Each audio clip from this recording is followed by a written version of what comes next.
Momento aí o pessoal todo do coral. E vamos valorizar o que é nosso. Muito obrigado a todos.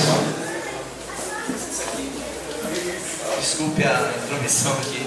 Mas esse rapaz nunca faz propaganda no sentido de, olha, vocês querem cantar também? Será um prazer. Vem. Agora, né? Mas venham fazer parte do nosso grupo, é um grupo aberto. Tá? E nós teremos o maior prazer. Estamos precisando de mais vozes. Temos mais vozes do que se apresentar hoje, mas infelizmente por problemas mesmo não puderam vir. Tá? E será um prazer muito grande, vozes masculinas e vozes femininas. E ó, todo o sábado, das 19 às 21 horas.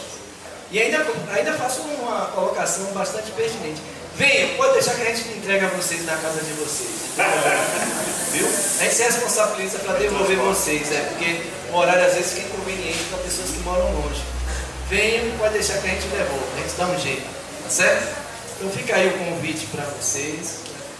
E uma outra coisa que as pessoas também falam muito é o seguinte: ah, mas eu não tenho voz para cantar. Peraí, você fala? Fala. Então canta. Tá certo? Obrigado. Valeu, obrigado. Uma salva de palmas para o coral.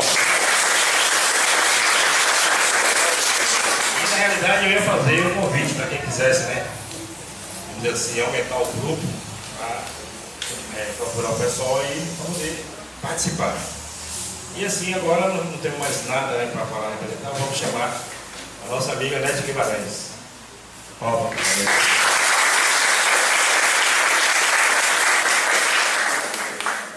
Bom dia a todos. É uma alegria estar com vocês na manhã de hoje. Ele está falando qualquer um pode? Não sei não. Porque eu fujo da música. Eu sempre quis ser artista, né? Depois de tentar muitas vezes uma prova fazer, eu falei, olha, nem todo mundo tem ouvido, sabe? Tem outras coisas que você pode fazer, por exemplo, pintura. Assim, e não tem, então não é todo mundo. O povo que tem talento que consegue. É uma alegria para embelezar o mundo. Mas vamos falar aqui. A gente tem a semana falou, eu estava vendo os outros temas, né, sobre a família. Se falou sobre a família em várias circunstâncias, várias situações. Levantou-se e fez uma pergunta, uma certa significância, sobre uma série de problemas que a família enfrenta que foram levantados ao longo da semana. A gente falar sobre a família em plenitude. E nós resolvemos fazer uma abordagem assim um pouquinho diferente. A gente falou de vários problemas que a família pode enfrentar. Tem solução? A gente fala de várias coisas complicadas a respeito da família, as motivações, o que existe por trás dos problemas, mas tem uma coisa que seja eficaz, que a gente possa realmente aplicar, ou tudo leva longo tempo, longos anos, longas terapias, longos entendimentos. Para a gente abordar isso um pouquinho, eu vou pegar um pensamento de alguém que a gente usa muito em administração, né? Que é o pensamento de William James. A maior descoberta da minha geração é de que o ser humano pode alterar a sua vida simplesmente alterando a sua atitude. E, peraí, parece muito fácil, parece muito simples. Será que é mesmo? Não? É difícil? Mudar é fácil ou é difícil? Difícil. Muito difícil. É fácil. Ué, vamos lá. Quem acha que é difícil? Levanta o braço. A maioria, né? Quem acha que é fácil? Vocês estão em minoria. Não, é muito difícil. Quanto difícil? Muito ou pouco? Quem acha que é um pouco difícil? Levanta o braço. Quem acha que é muito? Muito difícil. Então a maioria ganhou, né? Muito difícil. Realmente. Vamos começar fazendo uma perguntinha assim para a gente chegar à conclusão se é difícil ou não. Nós somos espírito ou somos matéria? Tem certeza? Porque uma coisa é você repetir o que você acha. Você tem certeza? Somos espírito ou somos matéria? Espírito. Espírito mesmo. Né? Quem sente raiva? O espírito ou a matéria? O espírito. Porque nós somos o espírito, certo? Ok. Bom, o espírito pertence à dimensão espiritual, a matéria pertence aqui, não é isso? Bom, vocês disseram que quem sente a raiva é o espírito. Então por que se eu der um Lexotan a raiva diminui? Valium. A pessoa está garantindo de dar um Valium e a raiva diminui. Quem tomou o Valium, o espírito ou a matéria? A matéria. Matéria? Mas e a raiva? Foi para onde? Temos um problema? Temos ou não temos? Vamos dar outra pergunta. Você tem uma jovem senhora que é um doce de pessoa. Uma pessoa calma, tranquila, proativa, sempre de bom humor. Uma pessoa excelente na convivência, no dia a dia, que uma vez por mês se transforma numa megera horrorosa, que grita, que perde a calma, por qualquer motivo. O que é isso? É uma obsessão que vem uma vez por mês? Não. TPM. TPM? Isso existe? Existe. Não é folclore, não? Não. TPM existe? Existe. Existe ou não existe? Existe. E fica onde? No espírito ou na matéria? Na matéria. Ué, mas...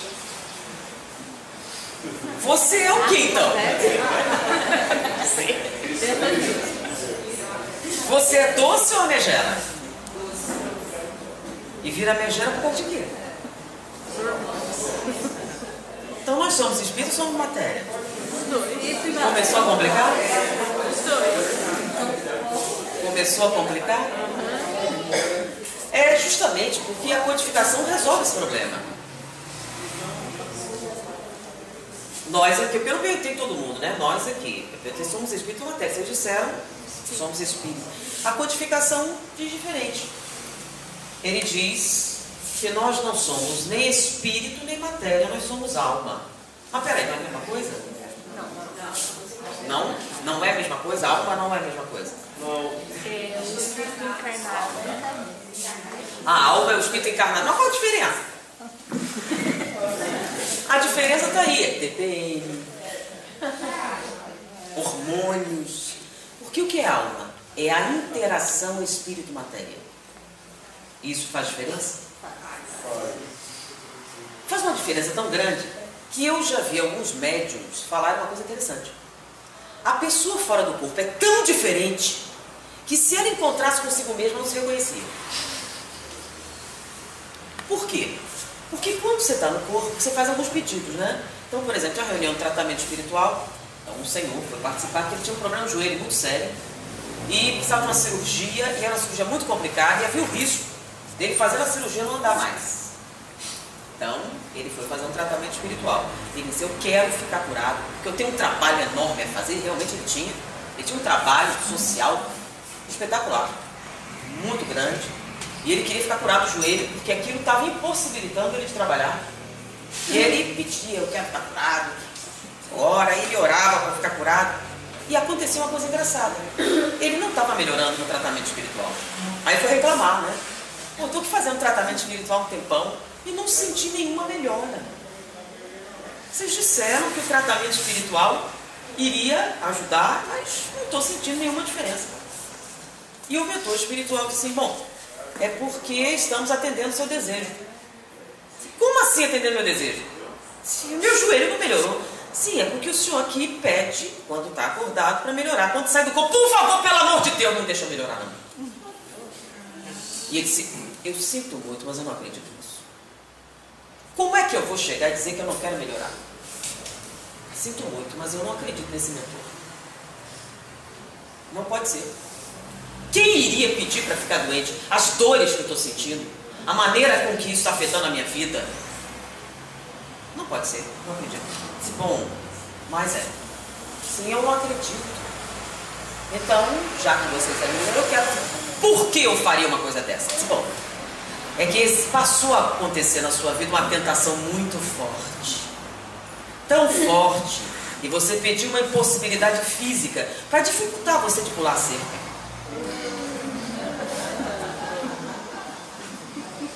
Porque não seria conveniente esse problema em sua vida. E ele ficou quieto. Vocês têm toda a razão. São coisas que a gente não quer admitir, não é verdade?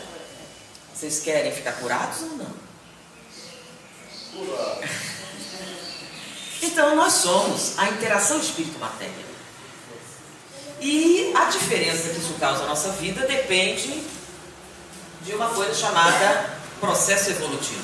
Então, imagine que esse retângulo, assim, um retângulo, seria o processo evolutivo. Embaixo, você tem o início do processo evolutivo e aqui o ápice do processo evolutivo. Tá? Então, nós temos várias gradações. E esse triângulo aqui representa a influência espiritual no seu processo evolutivo. E esse outro, a influência material no processo evolutivo. Nesse início aqui do processo evolutivo, nós temos maior influência material ou espiritual? Material. Então, podemos dizer que nós somos o quê? 99% de influência física, 1% de influência espiritual. Então, nesse início, qual é o fator determinante do nosso comportamento? O espírito ou a matéria? Matéria. Então, o que determina, por exemplo, o corpo físico? O DNA. Então, o DNA é o fator determinante do corpo que você vai ter. Por quê? Porque você é 99% influência física, 1% espiritual. Tem espiritual? Tem, mas é 1%. Ou seja, na sua vida é um fator quase que irrelevante. Não é totalmente, mas ele existe. Mas quem determina? Você é determinado pelo quê? Pelo seu DNA, sua herança genética, pelo que você come, pelo que você bebe, pelas suas relações sociais, pelo meio ambiente. Então você é fruto do meio. Você é basicamente um animal. Agora, existe uma influência espiritual? Existe. É aquela que vai levar essas experiências para o futuro. Mas a gente cresce. As experiências vão se sucedendo e você vai mudando. E nessa mudança, a influência espiritual vai tendo maior relevância. Então, digamos que você está aqui no meio. Aqui você é 50% influência espiritual, 50% influência física. Ou seja, você pode cair para qualquer lado. Então, por exemplo, seu corpo tanto pode ser fruto da influência física como de uma influência espiritual. Mas peraí, pode ser um fator determinante? Pode. Vocês viram o caso, por exemplo, de um casal negro de 4 costados. O que é isso? É que eles eram negros e seus pais eram negros, ou seja, os avós da criança também eram negros. Se a gente estudou genética na escola, quem estudou genética na escola, lembra? Mendel, azão, azinho, aquele negócio todo. A gente sabe que a cor da pele negra é dominante. Então, seria o azão. E uma pessoa loura de olhos azuis seria o quê?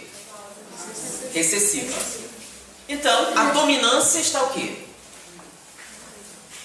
Então, se uma pessoa negra, que tem pais negros, se casar, seu filho vai ser o quê? Isso vocês aprenderam na escola, não foi? Então, dentro das leis biológicas, a criança vai ser o quê? Aí nasceu um menino louro de olhos azuis. Quando entregaram o menino, peraí, esse aí não é meu. Mas como ele era louro de olhos azuis, a mãe também não é meu. Esse menino não é nosso, eles se enganaram. Disse, não, mas vocês se enganaram. Foi uma briga no hospital. Esse menino não é meu, não pode ser meu. Mas os exames de DNA demonstraram o quê? Era deles. Vocês viram essa reportagem? Sim. Não viram? Não? Estão procurando na internet. Um menininho louro de olhos azuis e os pais e avós. Aí perguntaram, e aí? Como foi que isso aconteceu? Então, quando os biólogos sabem explicar, o que eles dizem? Mutação genética. Acontece, é uma mutação genética. Mas uma mutação genética tão significativa, até porque a cor dos olhos, a pele e o cabelo são fatores assim complexos. Todos eles mutaram para produzir um menino louro de olhos azuis. O que foi que aconteceu? Para a ciência foi uma mutação genética. E para a gente foi o quê? A influência espiritual pode alterar o DNA? Pode. Então, se o seu desejo for significativamente grande e você tiver influência espiritual suficiente, você pode alterar geneticamente esse corpo que você está fazendo? Pode. Eu contei essa história que vocês podem ver na mídia. Mas tem uma outra história muito interessante. Numa aldeia francesa, próxima às montanhas, onde todos os habitantes eram louros de olhos azuis, ou seja, não tinha chance de ter nenhum mestiço, todos louros de olhos azuis, uma mãe de 7 filhos ficou grávida do 8º filho. Ele nasceu num parto extremamente difícil e nasceu uma criança morena, de olhos amendoados, pele azeitonada, cabelos negros e lisos. Antes que vocês perguntem, aconteceu alguma coisa? Como era uma aldeia isolada nos Alpes, não tinha jeito. Se aparecesse alguém com aquelas características, todo mundo ia saber, né? Então não aconteceu. Então nasceu essa criança, foi um choque para a comunidade, mas depois de algum tempo todo mundo entendeu, porque a criança não era normal. Ela foi crescendo, e à medida que ela foi crescendo, eles perceberam que tinha alguma coisa errada com ela. Logo entenderam que aquilo foi uma mutação. Alguma coisa errada aconteceu naquele parto, naquela gestação, que deu origem a uma criança normal. Porque além dela ser diferente fisicamente, ela não conseguia acompanhar as outras crianças. Ela não conseguia falar direito. Ela tentava, mas não conseguia se expressar. Isso fazia com que ela fosse muito agressiva. E, de maneira nenhuma, tentaram de várias maneiras, mas ela não conseguia falar. Então, uma pessoa responsável disse que possivelmente ela tinha deficiências mentais. Que aquela criança sofreu uma má formação no seu desenvolvimento, que deu origem àquela cor estranha e que também tinha afetado o seu intelecto. E a criança, então, começou a crescer naquela aldeia isolada. Mas o filho mais velho daquele casal tinha ido para Paris. Ele era sacerdote e se dedicou à linguística e trabalhava na Sorbonne. Numa visita que ele fez aos pais, a mãe chegou para ele e disse: meu filho, eu sinto que seu irmão é inteligente. Ele não consegue se comunicar, mas eu ouvi falar que estão ensinando a crianças surdas. Eu acho que ele tem algum problema. Leva seu irmão para a cidade, para ele estudar. Eu tenho certeza que ele entende as coisas. Ele fica agressivo porque não consegue se comunicar. O irmão aqueceu, preparou tudo para receber o irmão. Foi para a cidade, trouxe o irmão, providenciou uma governança, as coisas todas. Mas ele era aqueles intelectuais, ele esqueceu do menino, sabe? Ele não estava muita ligação, estava lá, estava tudo resolvido. E esqueceu. E um dia ele chegou e estava no seu escritório e ficou muito preocupado. Porque na sua mesa de trabalho ele tinha alguns pergaminhos muito raros, muito especiais, que ele estava traduzindo. Eram pergaminhos que continham filosofia em grego arcaico, que ele deixou sobre a mesa e esqueceu. Quando ele viu o menino debruçado na mesa, meu Deus, ele vai destruir material inestimável. Mas como o menino não estava fazendo nada errado, ele parou na porta e ficou pensando na ironia, né? Aquela criança retardada, debruçada sobre alta filosofia grega da antiguidade. Ele estava pensando a respeito daquilo, quando o menino, usando a linguagem, disse assim: eu sei ler isso. E ele riu. Então leia. E ele leu em grego arcaico. Mas não era só grego arcaico que ele podia falar. Ele falava grego, hebreu, sânscrito, latim, mas não conseguia falar francês, nem espanhol, nem inglês, nem alemão, nenhuma língua moderna. Ele conseguia se expressar com a maior facilidade em línguas mortas, mas não em francês ou inglês. À medida que ele foi crescendo, ele conseguiu mal ou bem falar o francês razoável, mas as suas aulas na universidade eram todas em latim ou grego, que eram as línguas em que ele se expressava bem. Ele se tornou um grande linguista. Com 19 anos já tinha um cargo na Universidade da Sorbonne como catedrático em idiomas. E ele tinha um apelido. O apelido dele era o Egípcio, porque ele parecia um egípcio, jamais parecia um francês. E essa pessoa se tornou um personagem famoso. O nome dele era Champollion. Foi ele que traduziu a Pedra Roseta. A Pedra Roseta é aquela que nos permitiu entender os hieroglifos egípcios. Mas peraí, hieroglifos egípcios, o apelido dele era o Egípcio. É coincidência? Passado algum tempo, quando acharam a máscara mortuária de Ramsés II, descobriram que Champollion era cuspido de escarrado Ramsés II. Por quê? Porque ele era a reencarnação de Ramsés II, que reencarnou com o objetivo de traduzir os hieroglifos egípcios para que nós tivéssemos acesso à cultura egípcia. e entendêssemos essa herança que nós tínhamos perdido. Porque a gente conhecia, mas não sabia nada que tinha lá. E ele veio com esta tarefa. Quem era ele? O próprio Ramsés II. E ele plasmou no corpo novo as características do passado com que objetivo? Facilitar esse relacionamento. Por isso que ele tinha dificuldade em quê? Como ele não reencarnou durante largo tempo, ele não tinha nenhum clichê dessas línguas modernas. Então ele tinha essa dificuldade. Então nasceu uma criança que era o quê? As mesmas características de uma reencarnação que ele teve como egípcio. Por quê? Porque nesse caso a influência espiritual foi o quê? Fator determinante maior do que a influência material. Mas imagine que você está aqui no ápice do processo evolutivo. Você é o quê? 1% de influência física, 99% de influência espiritual. Quem é o fator determinante do seu comportamento aí? O espírito. Importa onde você nasceu? Importa o que você comeu? Importa a sua convivência social? Não. Quem é o fator determinante do seu comportamento? O espírito. Isso acontece? Sim, vamos lá. Chico Xavier. Chico Xavier sofreu abusos físicos e mentais. Como assim? Passou fome, e não foi uma fome assim porque ele era pobre.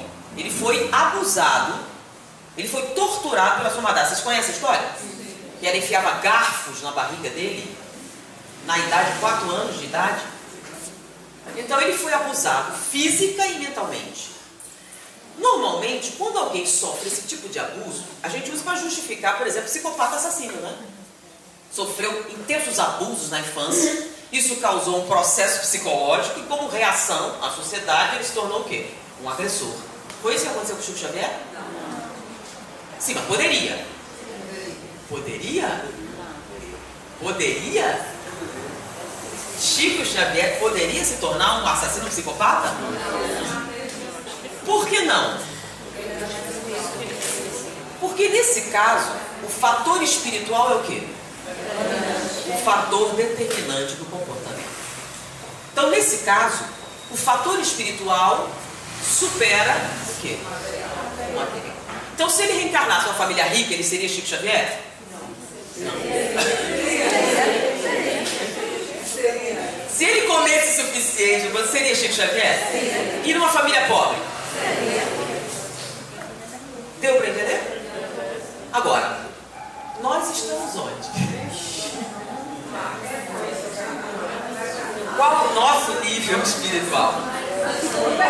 Nós vamos mais para lá ou mais para cá? Fora do slide. Bom, dependendo então do nível espiritual, o componente físico e espiritual vai determinar o comportamento e os resultados que ele tem.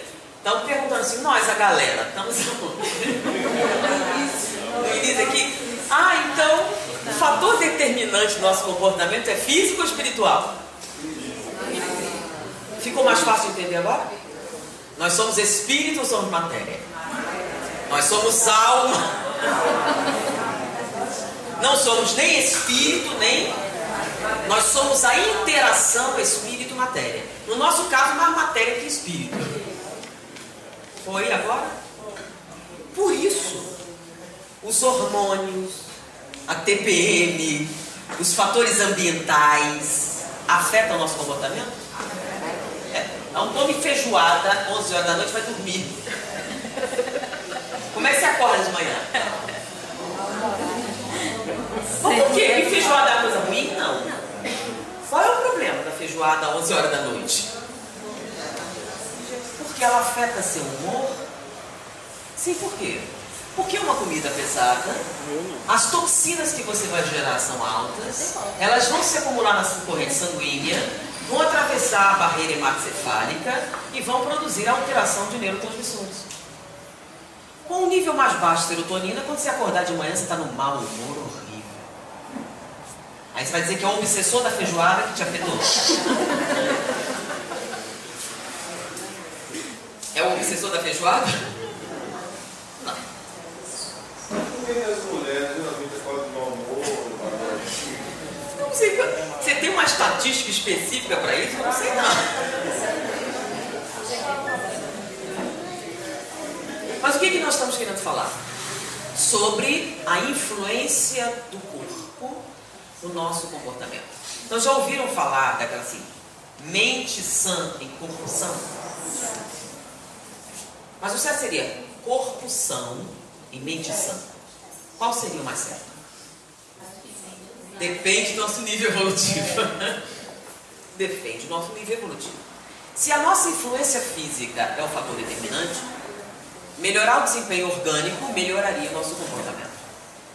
Se o fator espiritual é o fator determinante, o crescimento espiritual afetaria o desempenho orgânico. Foi ou não foi? Então, por exemplo, alguém de um nível espiritual mais alto pode interferir no seu comportamento orgânico? Pode ou não pode? Transformar água em vinho, por exemplo? Ficou mais... Pode ou não pode? Ah, ficou mais nítido, né? Então, alguém com um nível espiritual alto pode interferir na matéria, não só no seu corpo, como fora dela. Ah? Então, o espírito, como fator determinante, ele altera totalmente as leis que aparentemente nós seguimos. Da mesma maneira, aquele que está na base do processo evolutivo se submete o quê? Totalmente aos processos biológicos. Ficou claro agora? Então, nós somos espírito ou somos matéria? Nós somos alma. Nós somos o resultado da interação espírito-matéria. Estamos falando do espírito encarnado. Nós estamos aqui encarnado. Tá? No mundo espiritual fica diferente. Porque você não está sujeito à ação do quê? Da matéria. Isso muda de tal maneira que acontece então de alguns médicos dizerem que você fora do corpo é totalmente diferente.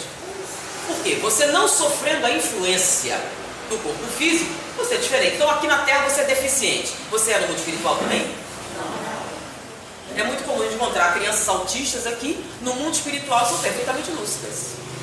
Então pessoas com deficiências mentais aqui são lúcidas no mundo espiritual.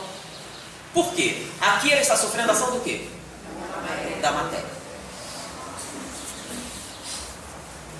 E aí nós vamos falar então sobre o resultado dessa interação. O que é que existe no corpo e o que é que vem do espírito? E o que é que se produz dessa união? Então o corpo produz o quê? Sensações. Então, o nome diz sensação física. Se a sensação é física, vem de onde? Do espírito? Vem de onde? Do corpo físico.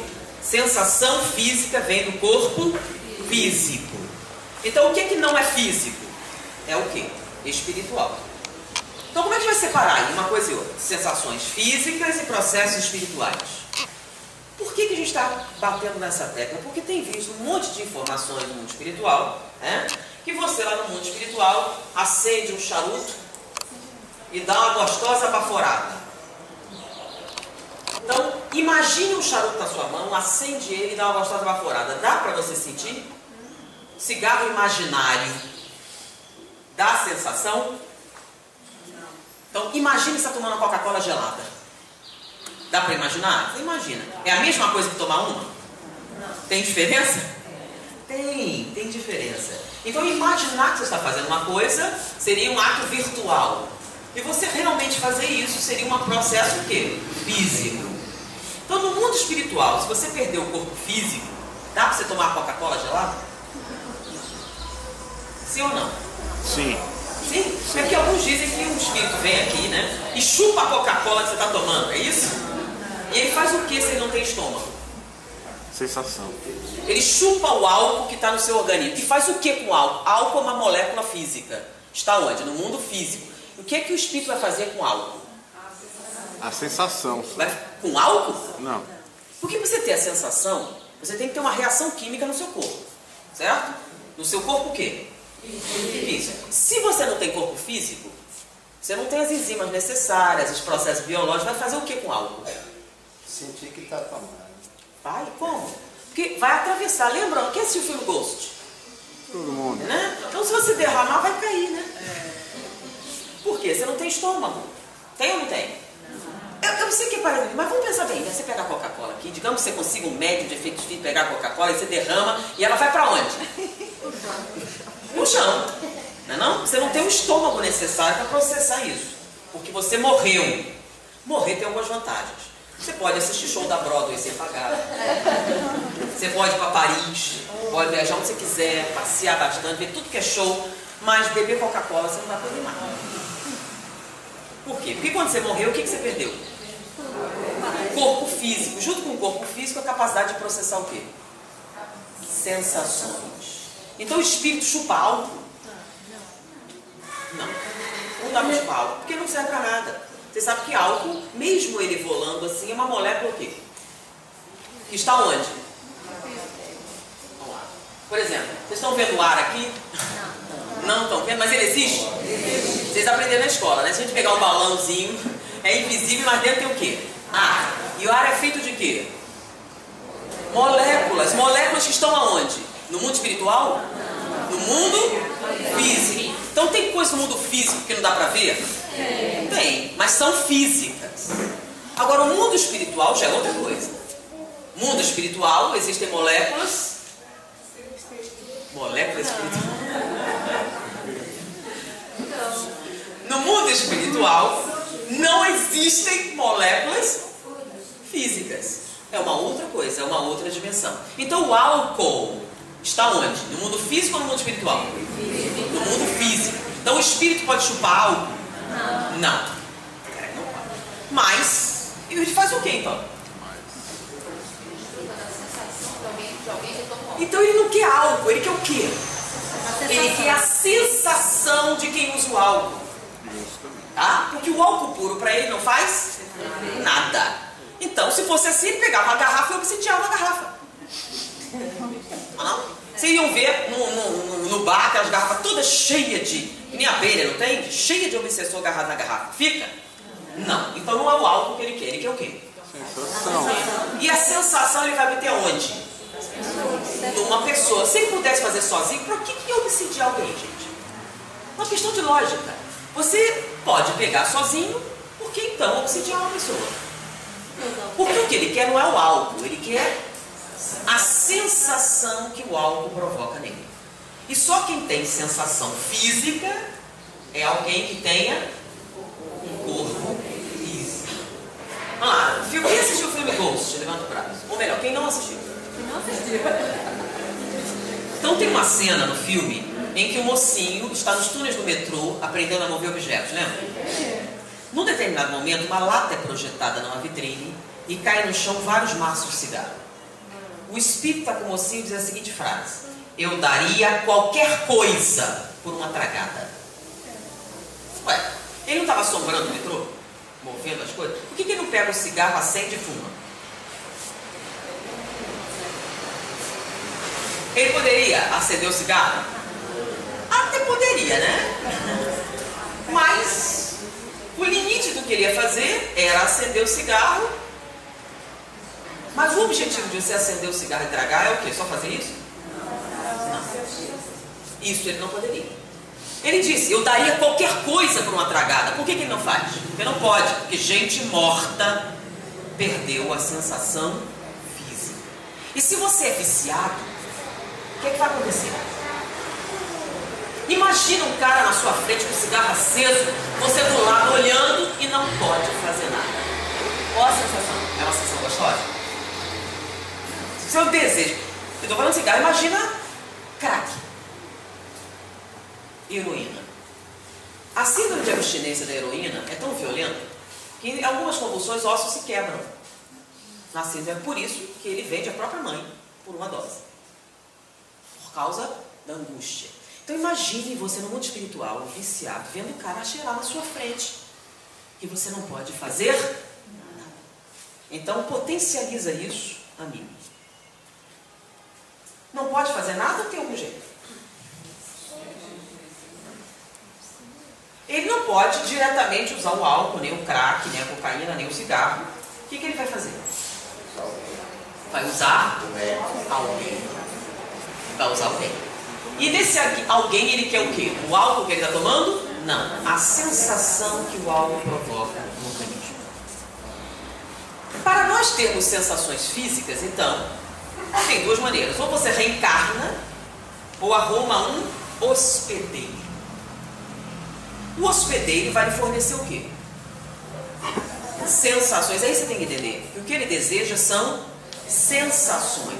Não é o álcool, não é o fumo, não é a cocaína, é a sensação que o álcool dá, a sensação que o fumo dá, a sensação que a cocaína dá. E essas sensações, como passam do mundo físico para o mundo espiritual? Então, quando você reencarna, você tem um corpo físico. Mas como é que o corpo físico transfere para o espírito as sensações? Através do quê? Perispírito. Perispírito. Espírito no mundo espiritual tem perispírito? Tem. Então, Tem. se ele tem perispírito, poderia fazer assim?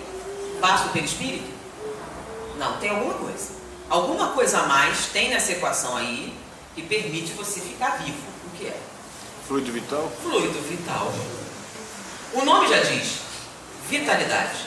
A vitalidade é que mantém o corpo físico vivo e ligado ao perispírito. O que acontece quando acaba o fluido vital? Morre.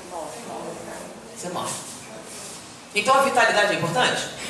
Então é a vitalidade que transfere da célula para o perispírito a sensação física. Enquanto o fluido vital está lá, as células estão vivas. Se acabar o fluido vital, as células se tornam mortas e não podem transferir mais nada.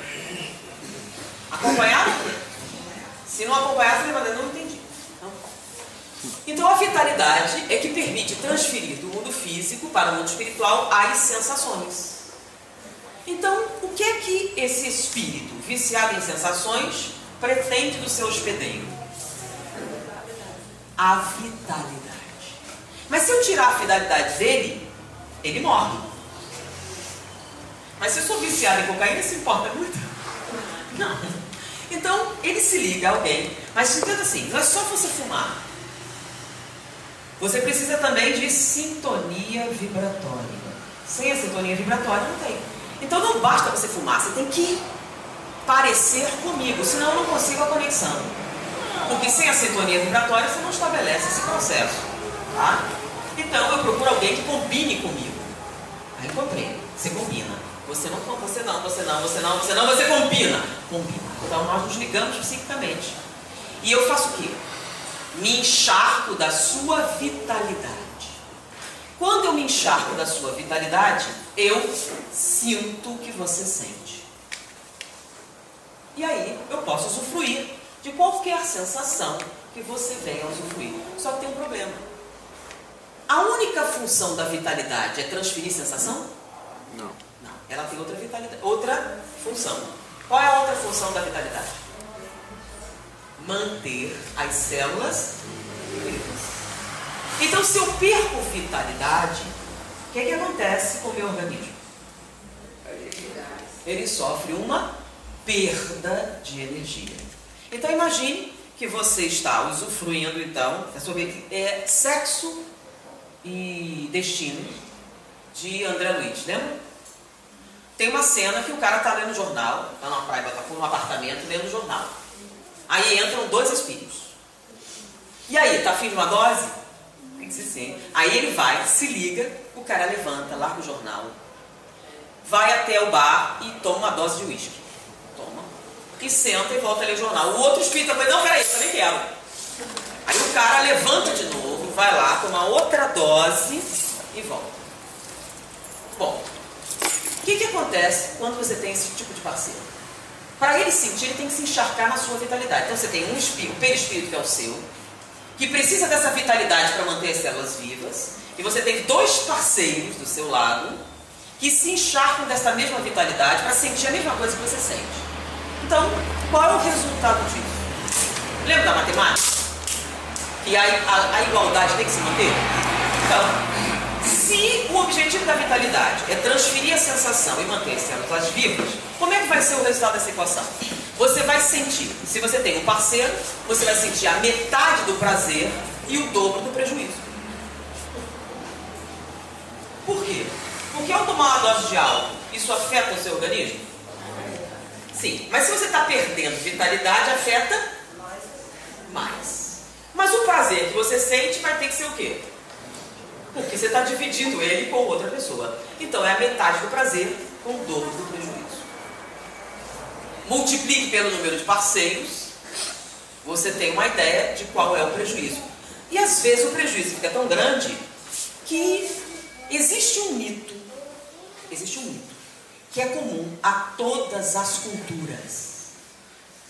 Índios de qualquer parte do mundo, as mais remotas culturas têm um mito em comum. Qual é o mito universal que existe? Sabe qual é? Todas as culturas, não importa de onde venha, nem a distância, mesmo isoladas, por exemplo, insulares, ilhas, têm esse mito. Sabe qual é? Vampiro.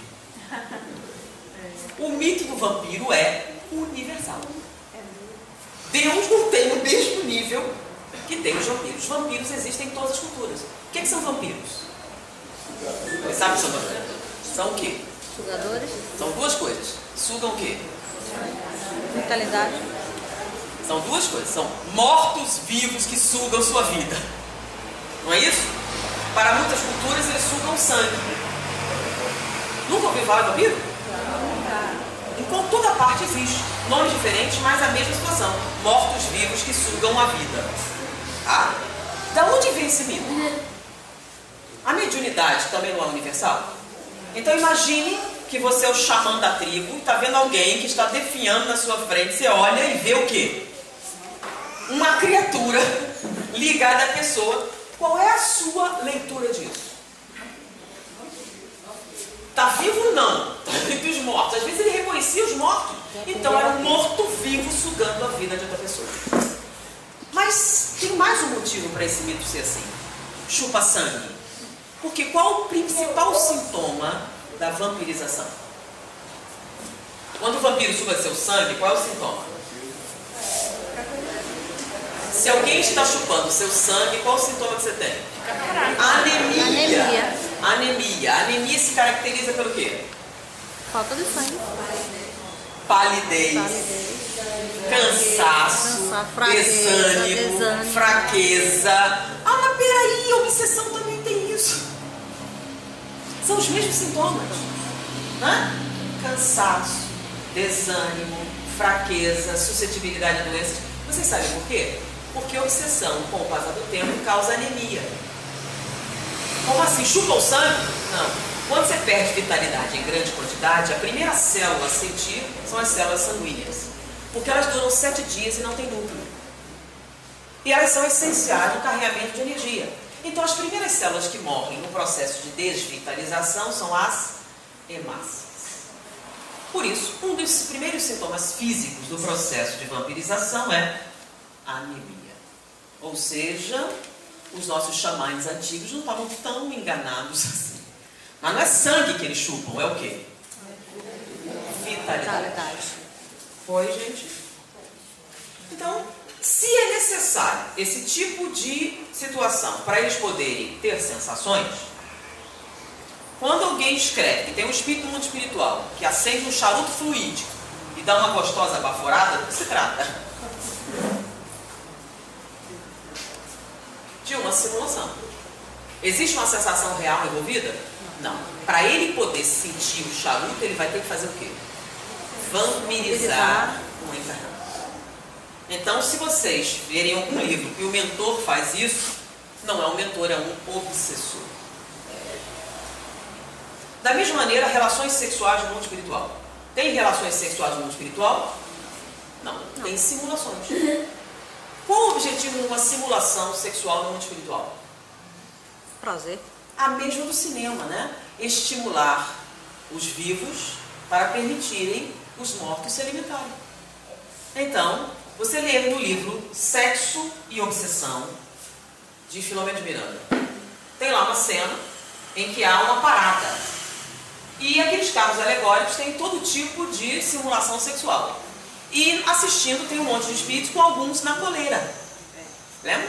Quem são os caras na coleira? São aqueles encarnados retirados dos corpos que são levados lá para quê? Para se excitarem com a apresentação e para que os seus companheiros possam o quê? Sentir o prazer. Usufruir das Prazer, sensações. das sensações. Do prazer. Porque eles sozinhos podem fazer isso? Não. Não. Precisam de um hospedeiro. precisa de alguém para dar de comer aos bichinhos.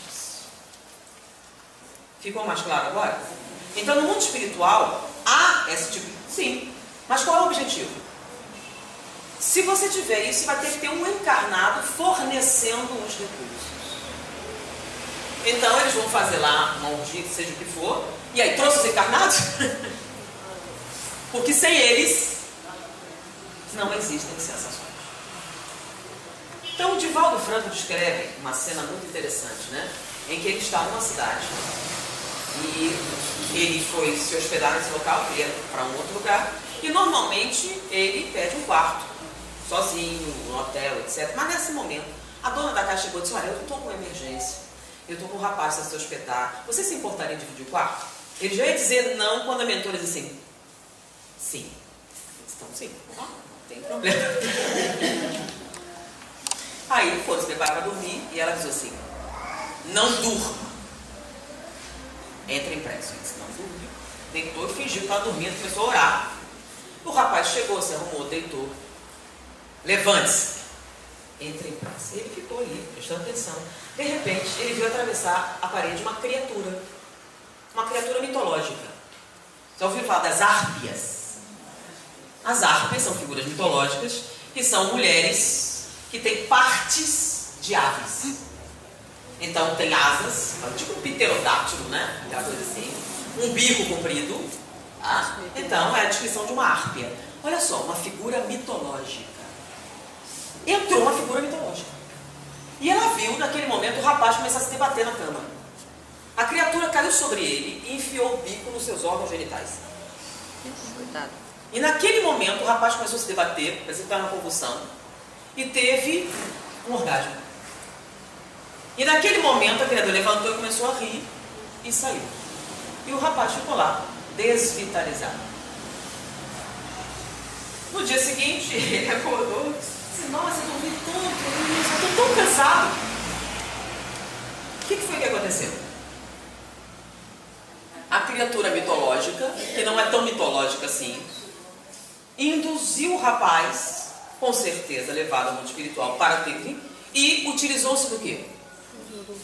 Das suas energias vitais para vivenciar uma experiência sexual. Se eles pudessem fazer isso sozinhos, para que esse trabalho todo? Não é uma questão de lógica? Então, quando vocês lerem alguma coisa, prestem atenção. Se coincide com as colocações de Allan Kardec, Livro dos Espíritos, Livro dos Médicos, que descrevem as relações do mundo espiritual e do mundo físico. Então, lá está dizendo que os espíritos só podem agir sobre a matéria de duas maneiras: ou reencarna, ou usa o quê? A mediunidade. Tem algum outro jeito? Não. Então, se a gente está falando de sensações físicas, olha o nome: sensação física. Se não for física, então tem outro nome. Se a sensação é física, ela provém de onde? Do físico. Do mundo físico. Então você precisa, para o espírito agir no mundo físico, o que ele precisa? Ou reencarna, ou usa alguém. Tem outra maneira? Não. Então, se você ler qualquer coisa descrevendo sensações físicas no mundo espiritual, tem um hospedeiro fornecendo o material. Se você não viu, procure melhor. Foi também? Por que nós estamos falando isso? Para falar sobre a influência física nas nossas relações. Elas existem? Existe. Então já vimos o precedente físico. Então nós temos a sensação que vem do corpo, unida a quê? O que é do espírito? Quando você morre, o que fica? Sensações físicas não, fica o quê? Os sentimentos. E são os sentimentos que estão por trás de toda a produção de sensação física. Por exemplo, você está dirigindo seu automóvel e alguém te dá uma fechada. E você fica com raiva. Essa raiva está no corpo ou no espírito? No corpo. O que é a raiva? A raiva tem sintomas físicos? Sempre Tem. Então quando você está com raiva, o que acontece? Seus batimentos aceleram. Né? A pessoa fica pálida, vasoconstrição periférica.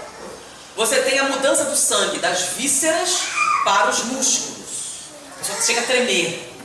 Tudo isso é o choque adrenético. Jogou uma grande dose de adrenalina e ela produz esses efeitos. Se você der um medicamento que seja antagonista da adrenalina, você relaxa. A raiva passou?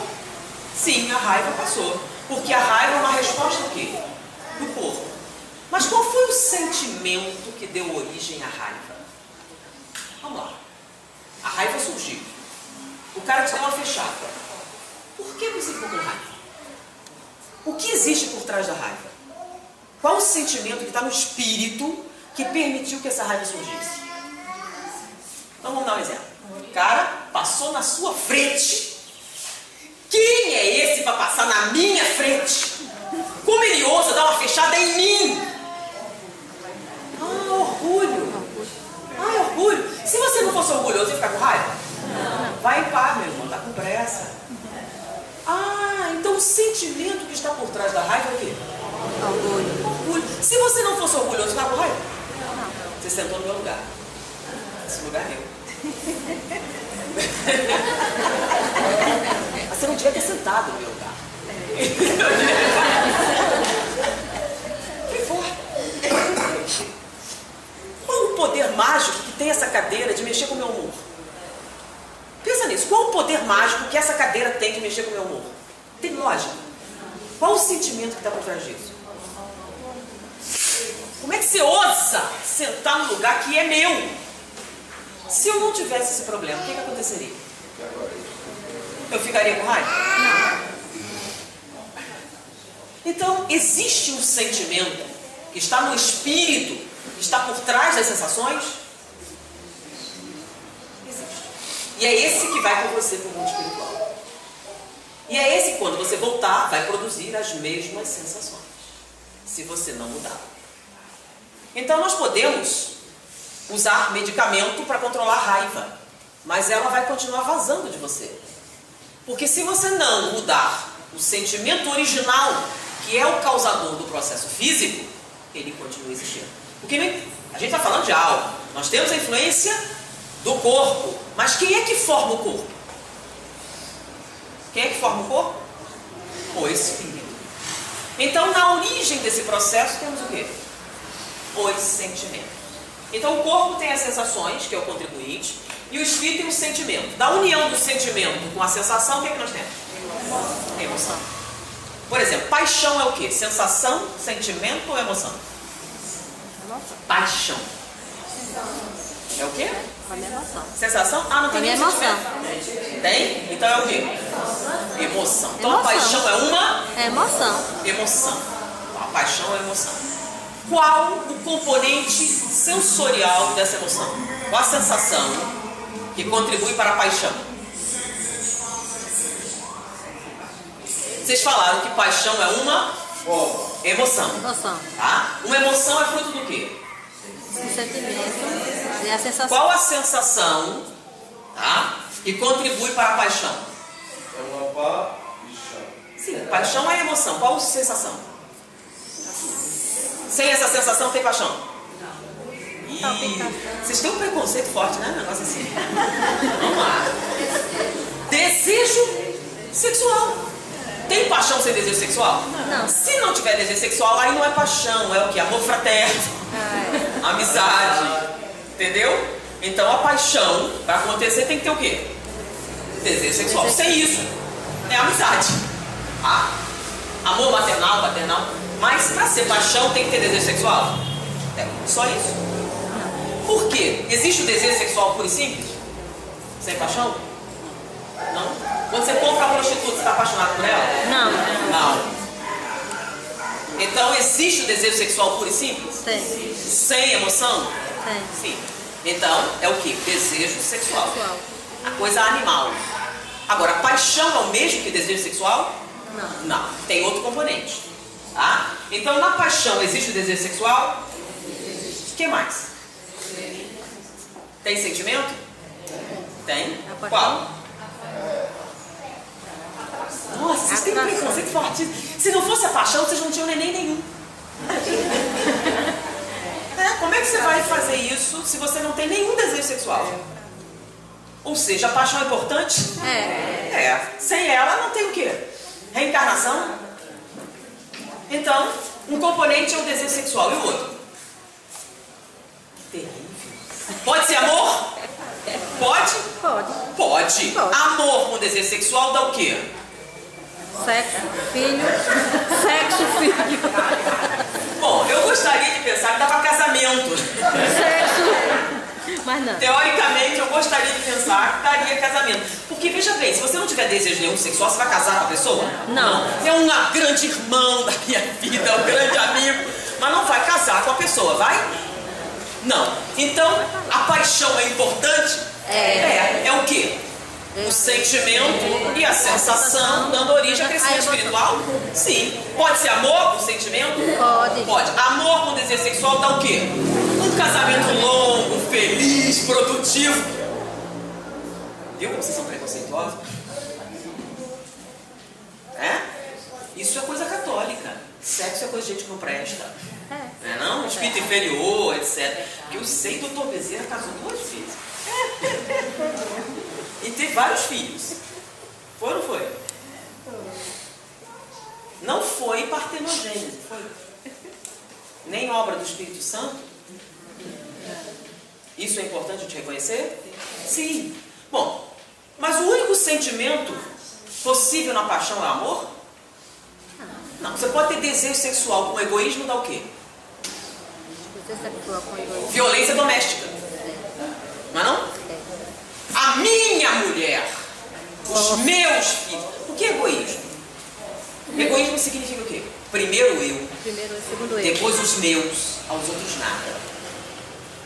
Essa é a definição básica do egoísmo. Então, egoísmo mais desejo sexual dá o quê? Casamento também, infelizmente. Dá casamento também. Mas é só isso? Não, pode ter outra coisa, orgulho e desejo sexual, infelizmente, também dá casamento. E casamento extremamente problemático, não é não?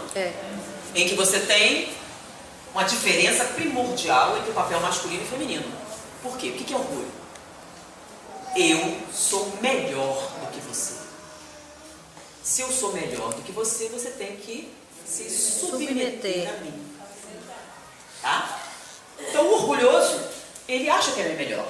Então tem que ter um dominante e um submisso. Igualdade de direitos não faz parte de um casamento onde a paixão é fruto do orgulho e do desejo sexual. Ou seja, várias coisas podem dar origem à paixão. Todas negativas? Não. Então, amor e desejo dá casamento. Egoísmo e desejo, infelizmente, também dá. Orgulho e desejo também. E tem um pior, porque, por exemplo, as pessoas confundem muito o orgulho com a vaidade, mas eles são diferentes. O orgulhoso acha que ele é melhor. Não importa a opinião dos outros. Ele acha que é melhor. O que os outros pensam não interessa. O vaidoso é diferente. O vaidoso quer que todo mundo saiba disso. Se todo mundo não souber que ele é melhor, aí não funciona. Então tem uma diferença. Para o orgulhoso, as aparências não são tão importantes. Ele é melhor. Já o vaidoso, as aparências são essenciais. Se todo mundo reconhecer que eu sou melhor, você sabe quem eu sou? Sabe? Sabe quem está falando? Isso é uma expressão do quê? Da vaidade. E a diferença fundamental é assim, né? Como o orgulhoso não se preocupa com a opinião dos outros, porque ele é melhor mesmo, então a sua opinião não significa nada, tem coisas assim que as pessoas confundem. Eu tenho orgulho de ser humilde. Só começou a ouvir. Olha só a camisa do cara ali, ó. Olha só. Eu não sou uma pessoa simples. Eu sou bem melhor. E olha só a minha simplicidade. Enquanto ele era ali, relógio, né? Tristeza. Bicho ruim. Eu sou uma pessoa ótima. O nome disso é o orgulho de ser humilde. Porque a pessoa confundiu. O que é ser humilde? É roupa? Ser humilde é o seguinte, você é o contrário de ser orgulhoso. Para o humilde, ninguém é melhor do que ele.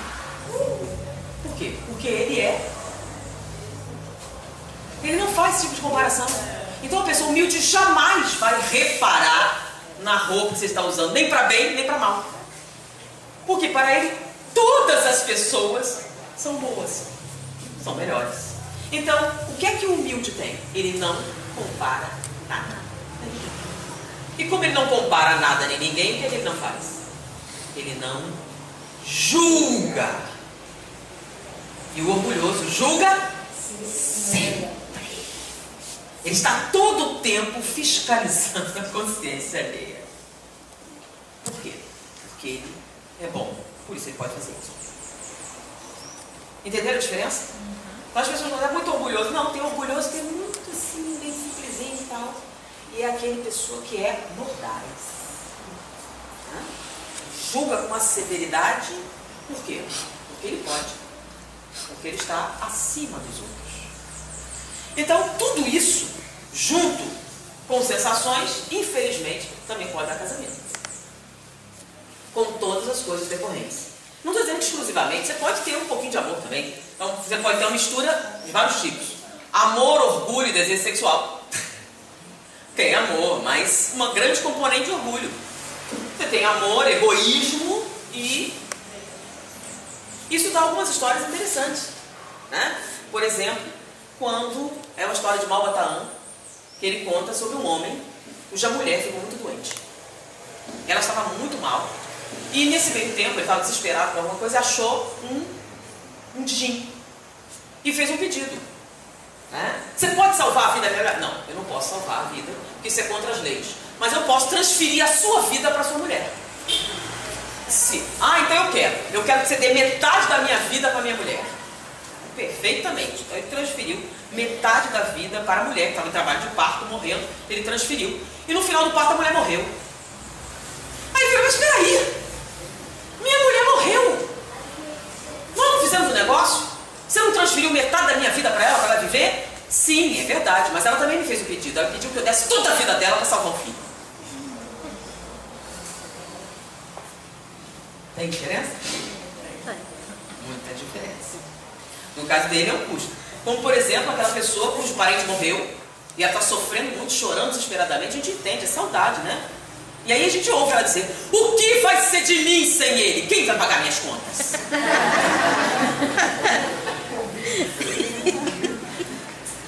A causa desse sofrimento é amor. Não. Porque o amor ele pensa diferente, né? O que vai ser dele? Há uma preocupação. Muitos dizem que os espíritas são insensíveis. Porque eles não manifestam esse sofrimento. Por quê? Porque está preocupado. Você está no seu parente está no CTI. Você vai fazer um escândalo na porta? Não. Se você fizer isso, você sabe que vai prejudicar o tratamento. Como a gente sabe que a pessoa não morreu, que está no mundo espiritual, numa fase de transição complicada, expressões angustiosas de sofrimento são prejudiciais àquele que sobrevive.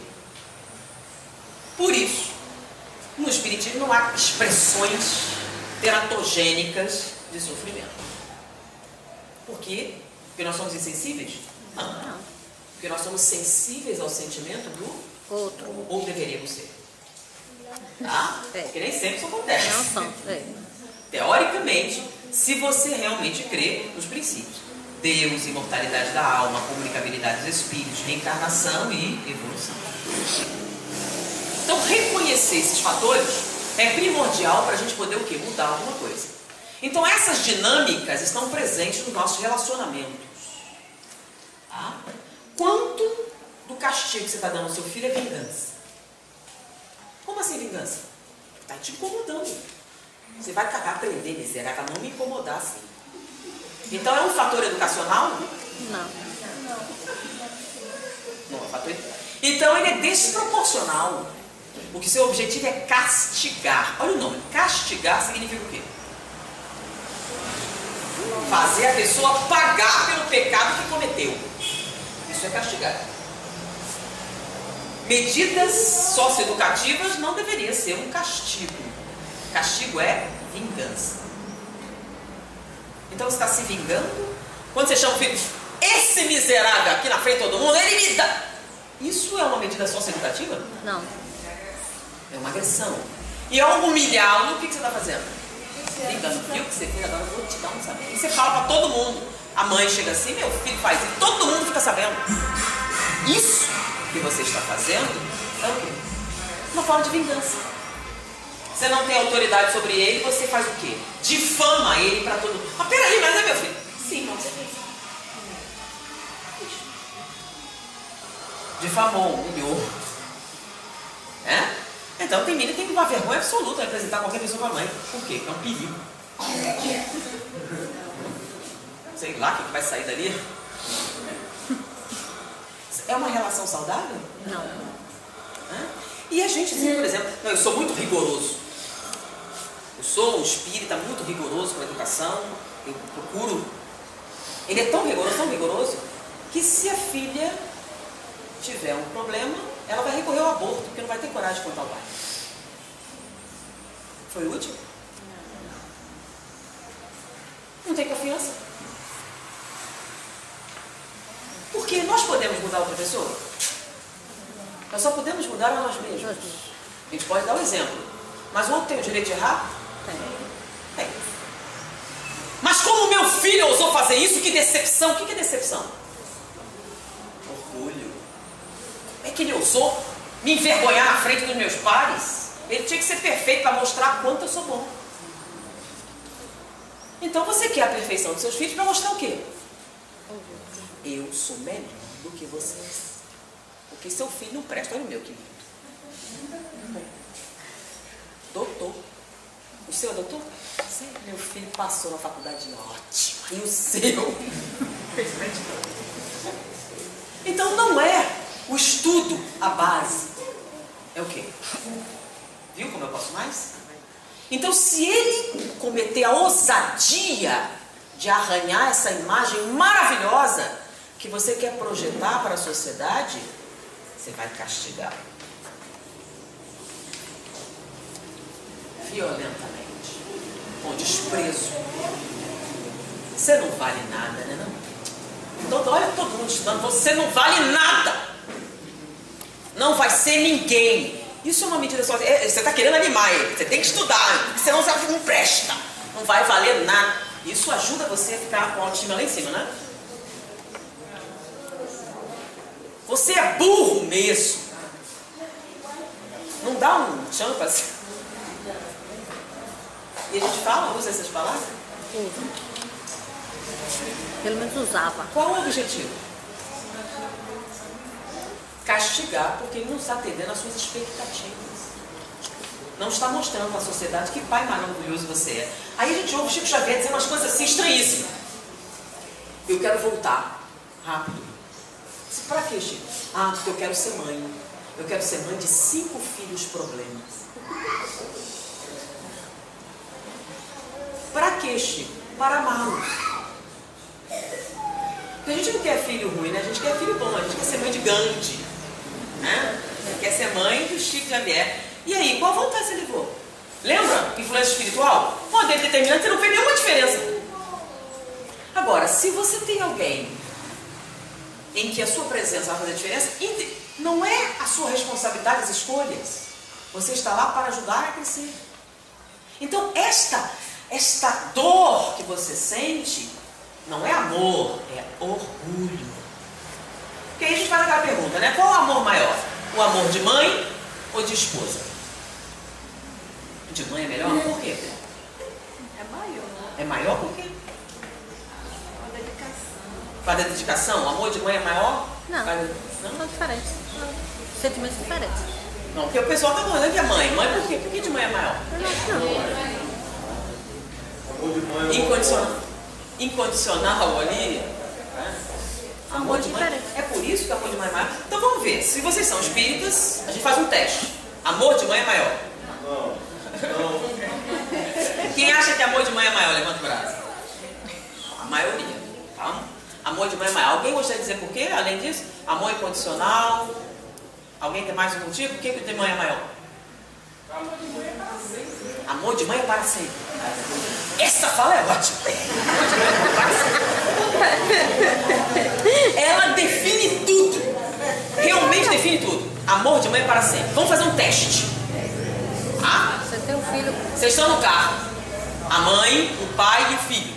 Tem um acidente, morrem todos. Reencarnam. Dessa vez, o filho vem primeiro, você vem depois, casa com ele, e seu marido agora é seu filho. Qual é o amor maior? Quem se ama mais, seu marido ou seu filho? Meu filho. Então não é pra sempre, né? Nem é pra sempre, nem é Depende da maior. posição. Nem é pra sempre, nem é maior.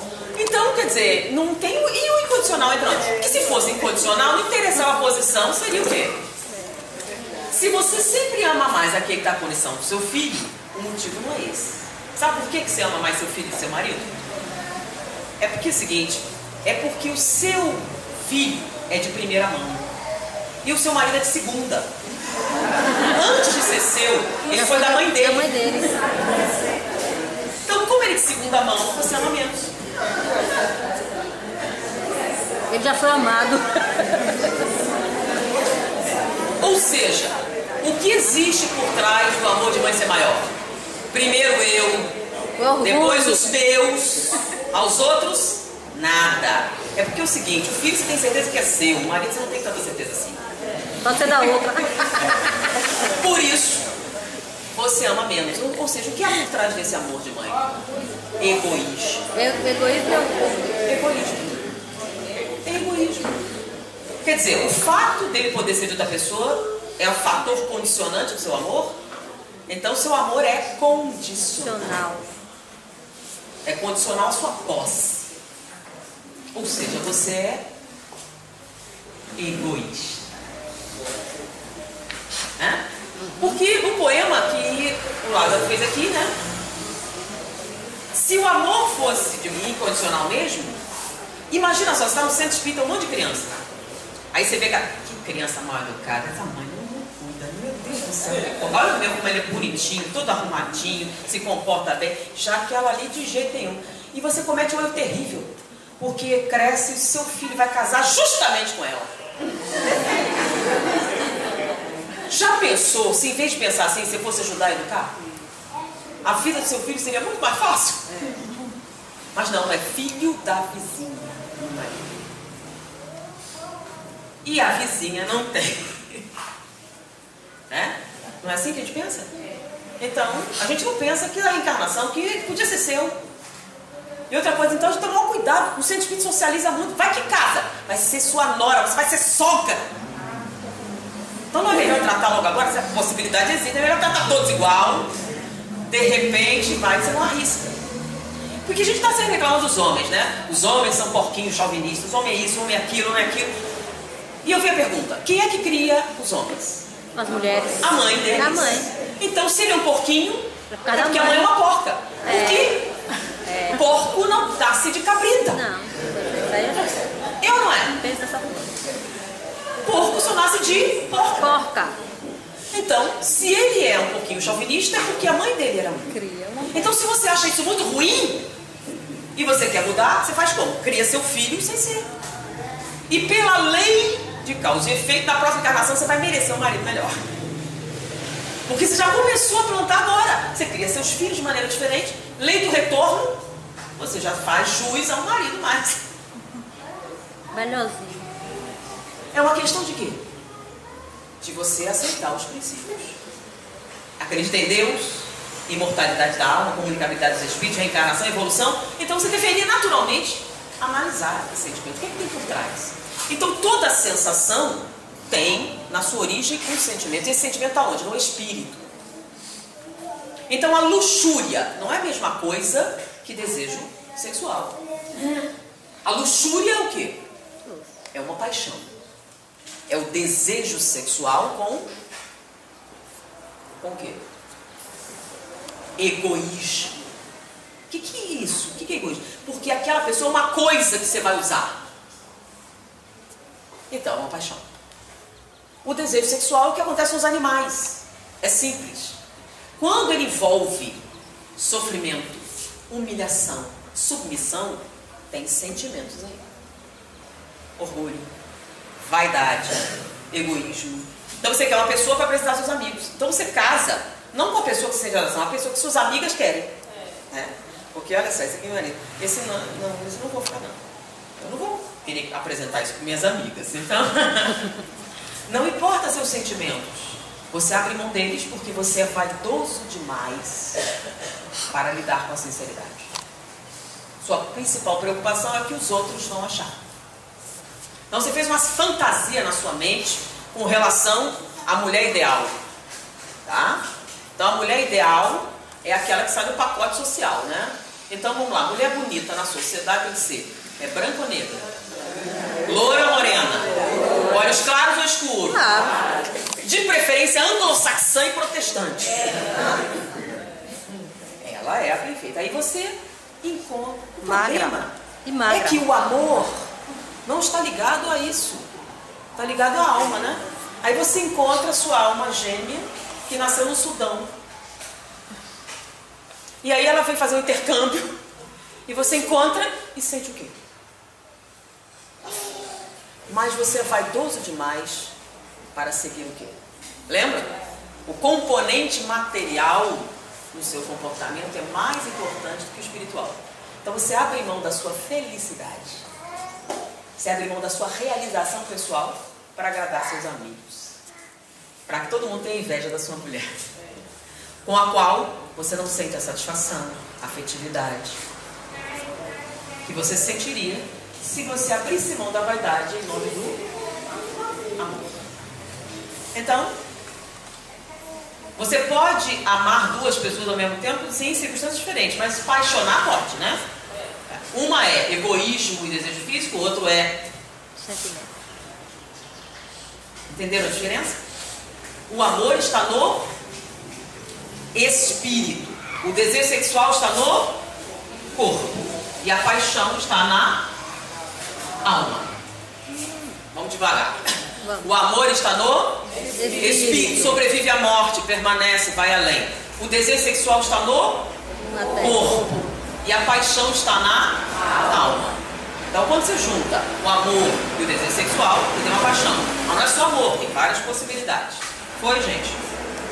Então o componente espiritual é importante, o componente físico é importante ser reconhecido para a gente fazer o quê? A proposta é uma mudança de comportamento. O primeiro passo é compreender que essas coisas fazem parte das nossas escolhas. Agora eu podia pegar no intervalo só para confirmar qual é o horário. Então são 11h10. Vamos usar um intervalo de quanto tempo? Só me disseram quanto tempo? Quanto tempo de intervalo? Dani, no meio chama a Dani, tá aí atrás. Ele pediu um intervalo, não sei de quanto tempo. Bom, então enquanto eles vão ver a questão do intervalo, vou mostrar aqui um exemplo. É o seguinte.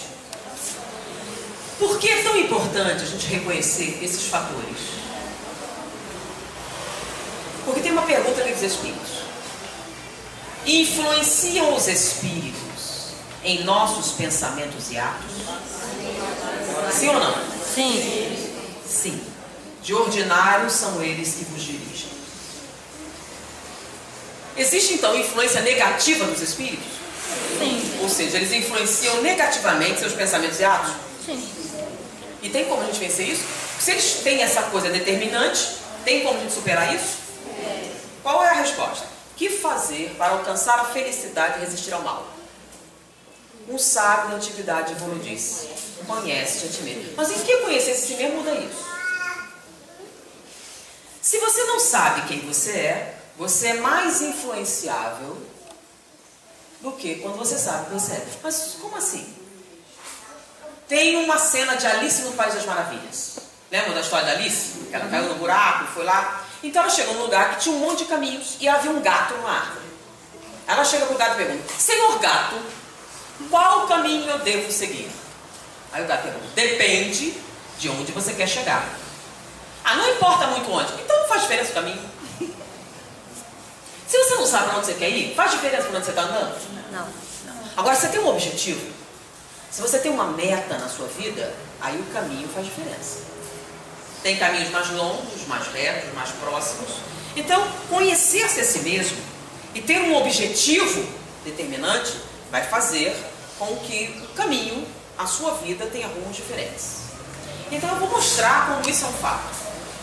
Vocês sabem quanto tempo de intervalo? Não, tá, então vou passar. Não, quanto tempo? Quanto tempo de intervalo? 20 minutos, 5 minutos. Então, eu vou falar sobre o trabalho. Vocês sabem para que serve o cinto de segurança no automóvel? Para quê? Para incomodar as pessoas. Apertadinho, né? Para dar renda, uma multa. Para que serve o cinto de segurança? E vocês acreditam nisso? Acredita ou não acredita? Acredito. Quem usa cinto de segurança? Eu. Você sabe que é obrigatório atrás agora também, né? Quem usa? Atrás.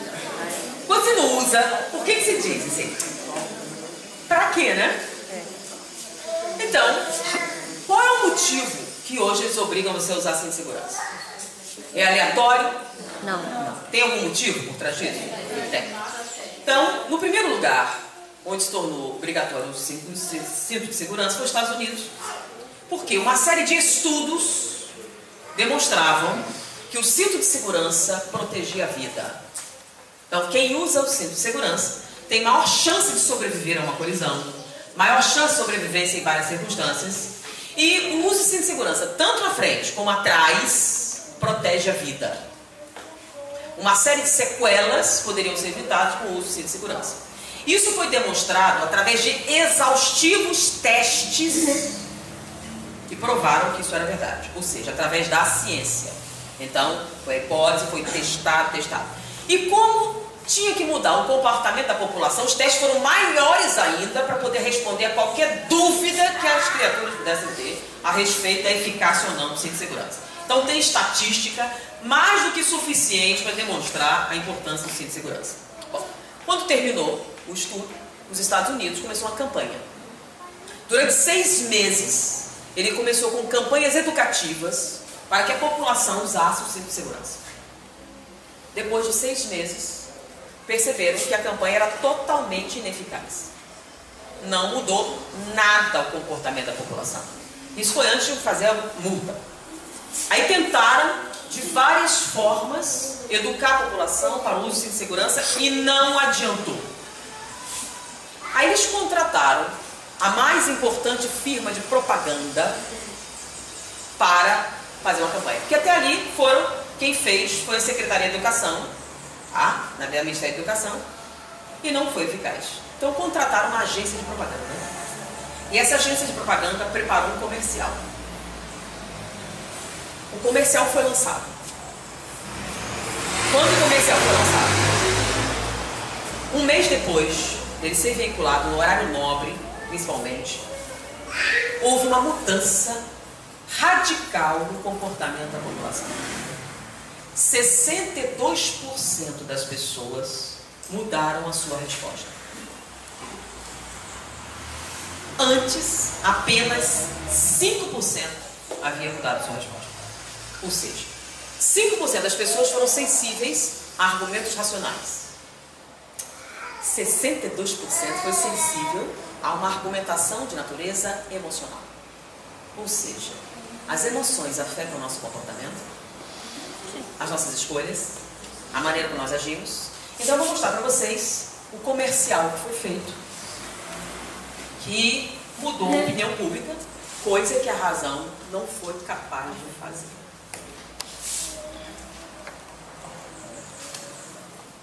Como que eu faço agora? Não sei.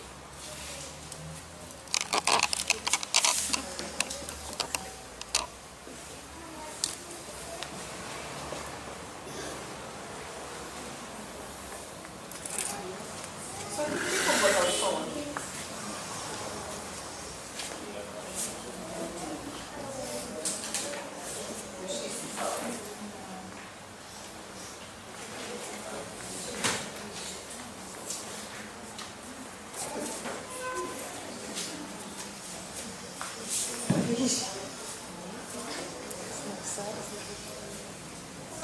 Peraí. Pelo menos mirando.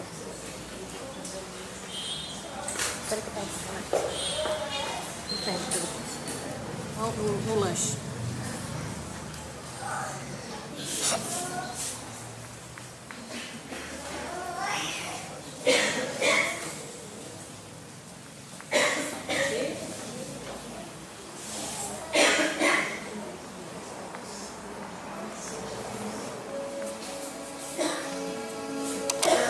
Paulo, apaga a luz.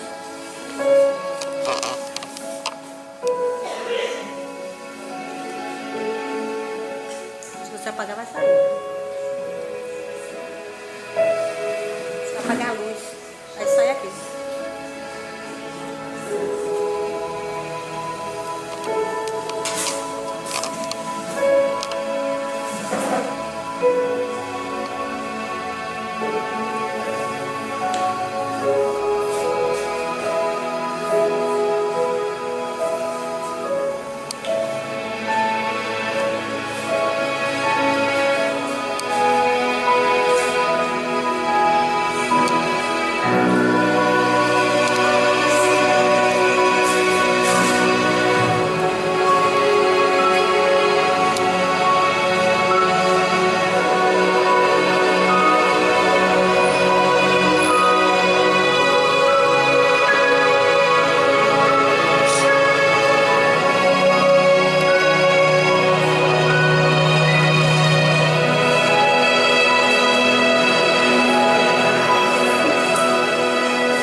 Então esse comercial, ao ser veiculado, mudou a opinião pública com relação ao uso do cinto de segurança, de maneira que, porque sabe que lá nos Estados Unidos você tem que aprovar, né, as leis. Então aprovaram a lei da obrigatoriedade do cinto de segurança. E aqui a gente faz qualquer dia, lá não. Lá se os políticos decidirem isso e as bases eleitorais não concordarem, ele está fora. Então, com esse comercial, eles mudaram a opinião pública e a obrigatoriedade do cinto de segurança foi aprovada e passou então a ser multado aquele que não usasse cinto de segurança. Ou seja, nós somos mais sensíveis a apelos emocionais do que a apelos racionais. Nesse caso, o resultado foi bom. Mas eu não vou botar o outro lado, porque a gente quer deixar sempre mensagem positiva, né? Mas aqueles que puderem assistir um filme chamado A Onda. A Onda é um filme alemão que conta a história de um professor. Só que não é uma história, é uma história real. Aconteceu. Um professor que estava dando aula e resolveu fazer uma experiência com os alunos para mostrar como o totalitarismo pode envolver alguém.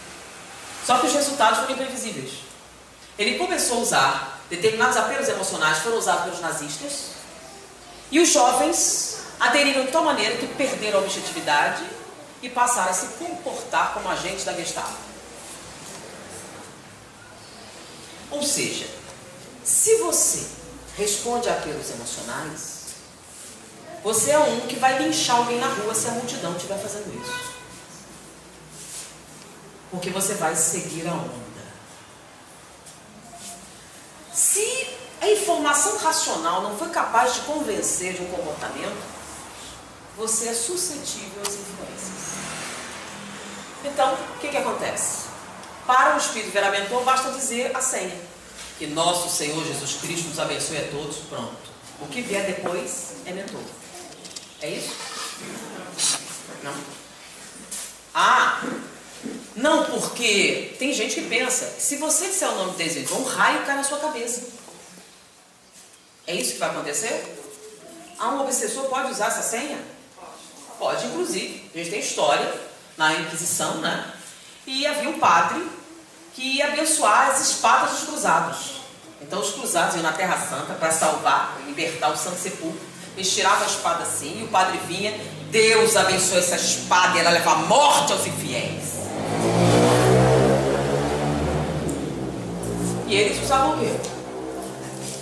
Que nosso Senhor Jesus Cristo te dê forças para que você mate os infiéis. Ganhou a batalha. Assim, do outro lado também é jihad, né? Se você explodir os infiéis, você vai direto ao paraíso e vai ter direito a 10.000 virgens. Era muita virgem de Paulo. Sim, lá no paraíso você vai ter direito. Era virgem demais. Então, algumas descrições. O que significa isso? Quer dizer, dependendo de quem dizer a senha, você segue. Porque você não tem contato com o quê? Então a gente tem que reconhecer os apelos emocionais pelo que eles são e decodificar onde entram os sentimentos, qual deles é o responsável por isso e quais sensações estão sendo exploradas. Por quê? Porque hoje em dia se usa mulher nua para vender cimento. O que tem a ver? O que tem a ver a mulher nua com cimento? Quando eu vi esse vídeo, eu disse, que é possível? Uma mulher de biquíni falando de cimento. Eu disse, mas... A distorção chega até o ponto, todo mundo gosta de sexo, então a gente pode usar sexo para vender qualquer coisa. Aí analisa e realmente você faz. Por exemplo, nós somos suscetíveis à propaganda. Tem uma propaganda interessante, né? Sobre um sabonete. Um sabonete que mata 99% dos germes. Já viram? Já. E um monte de gente compra para proteger as crianças. Vocês sabiam que não mata germe nenhum? Imaginei, não sabia. Fizeram os testes. Então tem um grupo, uma ONG chamada Proteste. É um grupo de defesa do consumidor. E eles costumam pegar produtos e testar para ver se... Então ele fez o teste. Esse sabonete não mata nada. Nada. Tem um outro que mata, não 99%, mas mata 41%, não tem o melhor resultado. Protex. Não. Dettol mata 41%. Ah, Dettol. Esse também eu usei. É, É mais barato até. Os outros não. Mas a propaganda continua passando. Não tem lei que proíbe? E o preço é mais caro. Deveria. Mas o apelo funciona. Nós pensamos. Por exemplo, você vê a Xuxa usando Monange. Não. A Xuxa usa Monange? Claro que não. Diz a mulher. A Xuxa vem cabelo que ela tem, ela cheia de tinta que ela passa, usa Monange. Monange. E pensem bem. Mas a gente vai e o apelo emocional funciona? Funciona. Que dependendo do artista que diz que usa, cresce O Ibope e a venda. Então, nós fazemos compras, nós agimos de acordo com a nossa razão. Às vezes. Mas o que é emoção, gente? Emoção é a união do quê? Sensação e sentimento. Se você é escravo das suas sensações, eu posso usá-las para te vender o que quiser.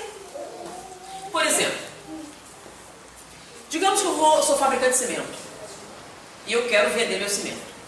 Aí eu vou numa agência de propaganda eu quero vender meu cimento. Bom, se você é o cara da publicidade, como é que você vai fazer a sua propaganda? Primeiro, cimento serve para quê? Para que serve cimento? Tem serventia? Tem. Cimento serve para construir, para reformar, para isso, para aquilo. Então tem várias coisas que eu posso usar na propaganda. Bom, por que eu compraria o seu cimento e não do concorrente? Quais são as vantagens que o seu cimento tem sobre o seu oponente? Então, meu cimento rende mais, meu cimento é mais durável. Tá, então, tem vantagem? Tem. Olha só que beleza para mim. Eu sou publicitário, eu sei para que serve o cimento dele é melhor e agora eu vou usar minha criatividade para vender esse cimento. Tem muitas coisas que eu posso fazer. Então, para mim é um trabalho mole. Porém, eu recebi uma outra tarefa. Olha aqui, tem um produto que a gente quer que venda. Ok, para que serve? Não serve para nada. Não serve para nada? Não. Ok, tem alguma vantagem? Não. Faz mal à saúde. Mas como é que eu vou vender um produto que não serve para nada e ainda faz mal à saúde? Pois é, seu trabalho. Você é publicitário, tem que fazer milagre.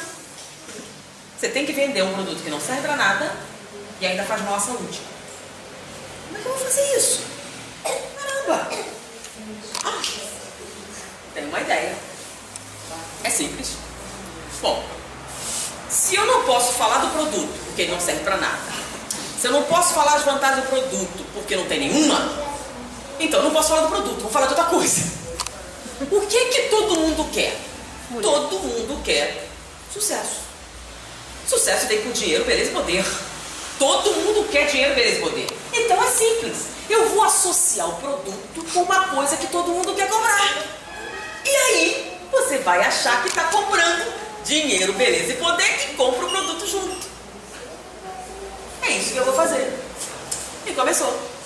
É uma propaganda e essa história está numa minissérie chamada Mad Max, da HBO, que é a história de uma agência de propaganda. E esta história que eu estou contando é real, aconteceu nessa agência de propaganda, porque o produto era cigarro. Serve para quê? Nada. E ainda